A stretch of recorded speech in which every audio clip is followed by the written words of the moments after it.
बिस्मिल्लाहिर्रहमानिर्रहीम अस्सलाम वालेकुम। आपका भाईजान मुसद्दिकुर रहमान आपके सामने हाजिर है। रावलपिंडी इस्लामाबाद का रिंग रोड 2025 दिसंबर तक तो कंप्लीट होने से रहा, ये बात तो तय हो चुकी है। इतनी ताखिर क्यों है, इस पे हम थोड़ा सा रोशनी डालेंगे। और आपने ऐसी बहुत सारी सोसाइटीज़ में इन्वेस्टमेंट की हुई है जिसमें लोगों ने कहा था कि रिंग रोड के बाद इसमें बहुत फ़ायदा होगा।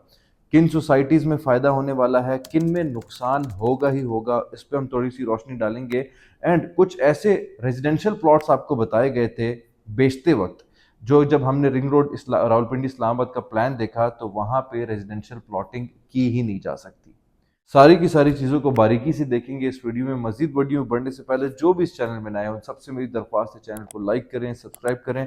कमेंट सेक्शन में ज़रूर बताइएगा कि आपने रिंग रोड की झांसे में आके किस सोसाइटी में इन्वेस्टमेंट की हुई है। अब वीडियो में बढ़ते बढ़ते हम थोड़ा सा प्रेजेंट सिनेरियो देखेंगे। जिनको भी पास्ट का जानना है, रिंग रोड का मेरी एक बहुत पुरानी वीडियो है जिसमें जो भी लोग इन्वॉल्व थे इस करप्शन में, रिंग रोड के करप्शन में, वो सारी की सारी कहानी मैंने बताई हुई है। अब हम प्रेजेंट केस सिनेरियो को थोड़ा सा देखेंगे, और जिन लोगों को नहीं जानना वो वीडियो में आगे स्किप कर सकते हैं, ये जानने के लिए कि किन सोसाइटीज में फायदा होगा और किन सोसाइटीज में नुकसान होगा। प्रेजेंट केस सिनेरियो ये है कि 38 किलोमीटर का ये जाल बिछने वाला है रिंग रोड का, जो रेडियो स्टेशन रवात से ठलियां तक आएगा। दरमियान में रेडियो स्टेशन रवात, चकबेली, अडियाला, चक्री एंड देन ठलियां, ये इंटरचेंजेस होंगे।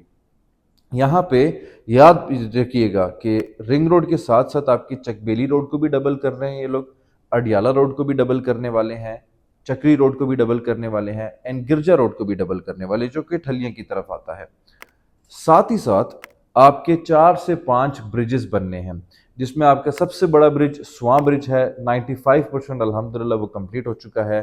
सिल रिवर का ब्रिज है, वो भी बनने वाला है, तकरीबन 50% वो कंप्लीट हुआ है। नुल्ला ब्रिज है, वो भी बनने वाला है। 8RD ब्रिज वो भी बनना है। अब इन ब्रिजेस के साथ साथ ये जो 38 किलोमीटर का रोड बनने बनने जा रहा है, इसमें आपकी ब्राउनिंग कंप्लीटली मुकम्मल हो चुकी है। कुछ पैचेस हैं जिसमें आपकी ठलियां के साइड पे, अडियाला के साइड पे, चकबेली के साइड पे एसफॉल्ट भी डल चुका है। लेकिन सबसे बड़ा काम एसफॉल्ट का अभी भी रहता है। बाज लोग ये कहते हैं कि पंजाब गवर्नमेंट ने, मरीम नवाज ने बड़ी बड़ी क्लेम्स की है कि दिसंबर 2025 तक इसको कंप्लीट होना चाहिए। अब ये कंप्लीट नहीं होगा। मेरे अंदाजे के मुताबिक वो एक मार्केटिंग स्टंट भी था हुकूमत की तरफ से। लेकिन with in this time period अभी जो 2 महीने का गैप आया जिसमें बिल्कुल भी काम नहीं हुआ रिंग रोड का, वो बारिशों की वजह से हुआ था। जिसमें जब ये लोग री इन्फोर्समेंट करते थे रोड बिछाने से पहले, वो खराब हो जाती थी बिकॉज बारिश हो रही होती थी। जो लैंड कॉम्पैक्ट करने का काम होता है वो भी कंप्लीटली मुकम्मल हो चुका है। 3 ब्रिजेस हैं जिसमें 25, 30, 40% का काम रहता है, और पूरे के पूरे 38 किलोमीटर एसफॉल्ट का काम रहता है। मेरे हिसाब से अभी भी 6 to 8 मंथ्स का काम रहता है रिंग रोड में। अब बहुत सारे लोगों का ये क्लेम है कि रिंग रोड की जब सॉफ्ट लॉन्चिंग भी होगी तो आपके ब्लू वर्ल्ड जैसी सोसाइटीज, स्मार्ट सिटी जैसी सोसाइटीज, फैसल टाउन जैसी सोसाइटीज, जो अभी अगर 20 लाख का 5 मरला है, 30 लाख का 5 मरला है, तो करोड़ों में चला जाएगा। ऐसा बिल्कुल भी नहीं होना। बहुत सारी ऐसी सोसाइटीज़ हैं जो सिर्फ और सिर्फ रिंग रोड के नाम पे बिकी हैं, और उनमें प्रॉफिट आते आते स्टिल 10 से 15 साल लगेंगे। अगर हमने रिंग रोड का पूरा फ़ायदा उठाना है तो उसके लिए हमें मज़ीद 2 से 2.5 साल रिक्वायर्ड होंगे, जिसमें मेरे हिसाब से सारी चीज़ें मुकम्मल हो चुकी होंगी। सारी चीज़ों मुकम्मल होने से मेरा क्या मतलब है कि टी चौक में जो 1.5 अरब का बजट लगना है वो भी लग चुका होगा। आपका टी चौक से लेके पेशावर रोड तक जो 150 बिलियन रुपीस का जो प्रोजेक्ट है, जिसमें मैं आपके साथ पहले भी शेयर कर चुका हूँ कि सिग्नल फ्री करना है इसको, स्ट्रक्चरल ब्रिजेस बनने हैं इसमें, अंडर पासिस बनने हैं जीटी रोड पे, वो सब कुछ मुकम्मल हो चुका होगा। चकबेली रोड डबल हो चुका होगा, अडियाला रोड डबल, चक्री रोड डबल, गिरजा रोड फिर से अच्छी खूबसूरत तरीके से डबल हो चुका होगा। इन सारी चीज़ों के बाद यस, आप गलत नहीं है कि अगर आप कहते हैं कि किसी अच्छी जगह में अगर आपने इन्वेस्टमेंट की हुई हो और आज वो 5 मरला 30 लाख का मिल रहा हो, तो वो 2.5 साल बाद, 3 साल बाद इजीली 70 से 80 लाख का होगा। ये क्लेम मैं क्यों कर रहा हूँ, बिकॉज हमने तो अल्हम्दुलिल्लाह लाहौर की मार्केट को भी बड़ी बारीकी से स्टडी किया है, पेशावर की मार्केट को भी रिगार्डिंग रिंग रोड। तो हमने वहाँ पे देखा कि बाज़ ऐसी सोसाइटीज़ थी 10 साल पहले जहाँ पे 15 लाख का 5 मरला मिल रहा था। 10 साल गुजरने के बाद रिंग रोड भी बना, ऑपरेशनल भी हुआ, सर्विस रोड्स भी निकले रिंग रोड के। आज वही 5 मरले का प्लॉट 1.25 करोड़ 1.5 करोड़ का है। मोर देन 1000% का रिटर्न आपको 10 सालों में मिला। अगर हम इसको कैलकुलेट करते पर ईयर 100% का मुनाफा है। अंग्रेज चलांगे मारेंगे इस चीज को देख के, ठीक है। वही सिनारियो अगला 5 से 10 साल रावलपिंडी इस्लामाबाद के रियल स्टेट के लिए बहुत ज्यादा इंपॉर्टेंट है। याद रखिएगा, एक शख्स ओवरसीज में बैठा है, एक शख्स पाकिस्तान में बैठा हुआ है।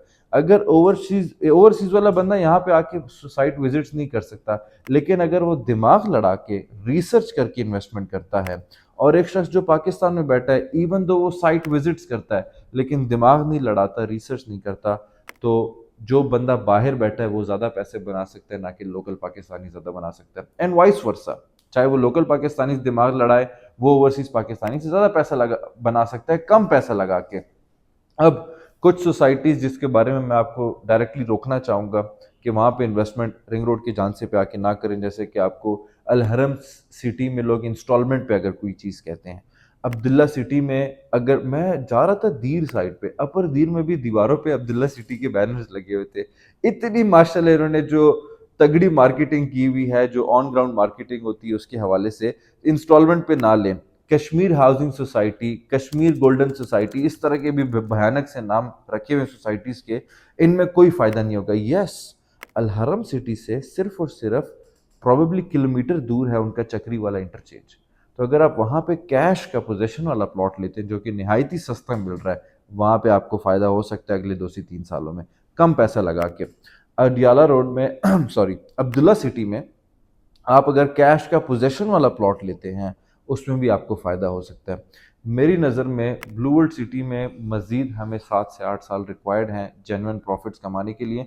मुझे कोई नफ़रत नहीं है, मेरी कोई दुश्मनी नहीं है ब्लू वर्ल्ड सिटी से, मुझे उनकी स्ट्रैटेजीज से नफ़रत है, मुझे उनकी जो मार्केटिंग कैंपेन्स हैं उनसे नफ़रत है, ठीक है।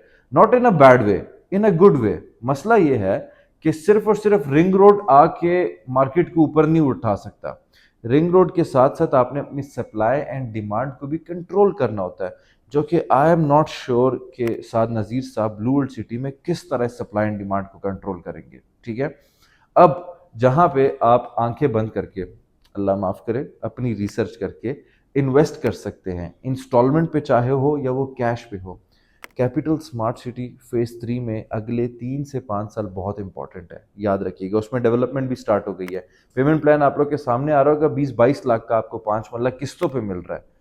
कहाँ पे? ठलियां पे। एयरपोर्ट 5 से 6 मिनट के फासले पे है, M2 1 मिनट के फासले पे, पेशावर मोटरवे 2 मिनट के फासले पे, कश्मीर हाईवे आपका 2 मिनट के फासले पे। यहाँ पे अगले 3 से 5 सालों में आपको 100% का मुनाफा भी देखने को मिल सकता है, बिकॉज उस वक्त तक रिंग रोड भी कंप्लीट हो चुका होगा, स्ट्रक्चरल रोड्स भी कंप्लीट हो चुके होंगे, अपनी डेवलपमेंट भी की होगी। यहाँ पे सप्लाई एंड डिमांड भी कंट्रोल कर सकती है itself capital smart city, because यहाँ की लैंड सिर्फ और सिर्फ 14,000 से 15,000 कनाल है। एक और बहुत बड़ा एज फैसल टाउन फेज 2 को है, जहां पे जब हम उनके मैप को स्टडी करते हैं, तकरीबन रिंग रोड के साथ साथ 7 किलोमीटर्स तक आपका फैसल टाउन चल रहा है। विद इन दीज 7 किलोमीटर्स अगर दो इंटरचेंजेस भी आपको सर्विस रोड से भी मिल जाता है रिंग रोड से, तो मार्क माई वर्ड्स, ये जो आज आपको 34 लाख का 5 मरला इंस्टॉलमेंट पे पेमेंट प्लान आप लोग के सामने आ रहा होगा, 5 मरला with development charges Faisal town offer कर रहा है, ये अगले 3 से 5 सालों में इजीली 70 से 80 लाख का होगा। ये भी मैं अपने आपको सेफ साइड पे रख के बता रहा हूँ। साथ ही साथ अगर आप कोई कैश पे इन्वेस्टमेंट करना चाह रहे हैं, तो जिसके पास भी अल्लाह ताला ने इस्तिताअत दी हुई है, DHA फेज 3 में आंखें बंद करके लगा लें। बिकॉज ऑफ टी चौक भी उसको फायदा होगा, बिकॉज ऑफ रिंग रोड भी उसको फायदा होगा, बिकॉज ऑफ GT रोड भी उसको फायदा होगा, बिकॉज यहाँ पे सराउंडिंग DHA फेज 3 तकरीबन 100 अरब का बजट लगने वाला है। सिर्फ 1.5 से 2 अरब का जो बजट है वो टी चौक पे लगेगा। याद रखिएगा, जो आपका सियालकोट से खारियां तक मोटरवे आएगा उसको भी बहुत बड़ा एज होगा DHA फेज 3 को। तो इसी तरह सराउंडिंग में और भी सोसाइटीज हैं, आप गिवन नंबर पे कांटेक्ट कर सकते हैं अकॉर्डिंग टू योर बजट, ठीक है। जो आपके गोल्स हैं, जितना पैसा आप लगा सकते हैं, चाहे वो कैश की सूरत में हो, चाहे वो माहाना किस्तों की सूरत में, हम स्टडी करेंगे, मैं और मेरी टीम, और आपके लिए एक प्रॉपर जेन्युइन प्लान देंगे। अगर आप कोई कैश पे इन्वेस्टमेंट करना चाह रहे हैं, तो आप कैपिटल स्मार्ट सिटी फेज 1 में पोजेशन वाली अच्छी लोकेशन के प्लॉट्स रख के छोड़ दे, बच्चों के लिए छोड़ दे आप, ठीक है। अगले 5 साल बाद उनको गिफ्ट कर दे, they will be very very very happy कि मेरे वालिद साहब ने, मेरे घर वालों ने, मेरे बड़े भाई ने, मेरी बड़ी बहन ने, मेरी अम्मी ने एक अच्छी जगह में इन्वेस्टमेंट की थी हमारे लिए, और पैसे भी इतने नहीं लग रहे हैं। तो मैं किसी की फीलिंग्स हर्ट नहीं करूंगा, लेकिन बहुत बड़ा क्वेश्चन है डीएचए गंदारा के हवाले से। मेरी कंप्लीट वीडियो भी है, लेकिन मैं फिर से इस वीडियो में इसलिए इसको ऐड करना चाह रहा हूँ ताकि लोगों की याद दहानी हो। डीएचए गंदारा आपको अगले 10 साल से पहले प्रॉफिट नहीं बना के दे सकता। क्यों नहीं बना के दे सकता? रिंग रोड कहाँ पे है और डीएचए गंदारा कहाँ पे है? कुछ तो ख्याल करो। क्या रेट्स दिए में उन्होंने? आज से 5 साल बाद जो रेट्स होने चाहिए थे वो आज दिए में। डेवलपमेंट कब स्टार्ट करेगी डीएचए गंदारा? याद रखिएगा, भूलना मत, हिस्ट्री हम इंसान भूल जाते हैं, तभी हम खसारे में जाते हैं। डीएचए फेज 9 प्रिज्म की जो फाइल्स थी 2006, 7, 8 से बिक रही थी। 2020 नहीं, 2021-22 में क्यूएनआर को सिर्फ पोजीशन दिया। आज कहाँ पे उनके रेट्स? लोग 20-20 साल इंतजार करते हैं डीएचए में। डीएचए में सबसे जेन्युइन इन्वेस्टमेंट तब होती है जब आपको पता चल जाता है कि जो बेस प्राइस थी डीएचए की, उससे 20% डीएचए ने अपनी वैल्यू गेन कर लिया है और डेवलपमेंट हो रही है। उसके बाद आप इन्वेस्ट करें, पैसा कमाएं फिर उसमें। अगर आप 70 लाख रुपए डीएचए गंदारा में लगा रहे हैं, इससे अच्छा है कि आप फैसल हिल्स में लगा लें, B17 में लगा लें। वहां पे आपको 2 से 3 सालों में फायदा हो सकता है। डीएचए गंदारा आपको, इट्स नॉट गोना हैपन। रही बात डीएचए फेज 4 की, तो आपको पता है, आंखों के सामने हो रहा है कि उनका जो अंडर पास है उसके लिए भी बजट पास हो चुका है, जो बैरिया के एक्सप्रेसवे के साथ कनेक्ट करेगा स्ट्रेट अवे आपका चकबेली की तरफ। आपका रिंग रोड के साथ भी कनेक्टिविटी मिल रही है डीएचए फेज 4 को, तो पैसा बनेगा आपका अगले 4 से 5 सालों में, बनेगा ही बनेगा इंशाल्लाह। अब बहुत सारे लोग ये सवाल पूछते हैं कि यार फेज 8 या फेज 8 एक्सटेंशन में हम इन्वेस्टमेंट करें। बैरिया टाउन की मैं बात कर रहा हूँ। तो मैं बहुत सेफ खेलने वाला बंदा हूँ when it comes to other people money. ठीक है, जब किसी और के पैसे लगाने होते हैं, तो उस हवाले से आपकी फेज 8 एक्सटेंशन में बहुत सारे क्वेश्चन मार्क्स है regarding land, regarding their NOCs and approvals, और फिर लिटिगेशन के हवाले से भी। तो मैं समझता हूँ कि अगर आप 30-40 लाख रुपए फेज 8 एक्सटेंशन में लगा रहे हैं, इससे बहुत सारी और अपॉर्चुनिटी जहाँ पे आप सेफली पैसा लगा के इन्वेस्ट कर सकते हैं। तो जब तक बैरियर के लिए सिनेरियोज साफ नहीं होते, क्लियर नहीं होते, आबो हवा साफ नहीं होती, तब तक मैं अपने क्लाइंट्स के पैसे नहीं लगा रहा। इसके अलावा आपको लोग रूडन का कहेंगे। रूडन में जब से सेक्शन 45 लगा है, 45 लगा है, तब से बहुत बड़े क्वेश्चन राइज हुए हैं। किंगडम वैली के बारे में आपको लोग कहेंगे। किंगडम वैली में आई बिलीव कि स्टार्टिंग के जो ब्लॉक्स है उसमें लोगों को अगले 4 से 5 साल, 10 साल बाद अच्छे रिटर्न्स देखने को मिल सकते हैं, लेकिन जो पीछे के ब्लॉक्स है वहां पे रिटर्न्स देखने को उनको भी नहीं मिलेंगे। इसके अलावा if you need any advice regarding the real estate of Lahore, Islamabad और Rawalpindi, you can always contact me. I am Musaddiqur Rahman. जज़ाकल्लाह।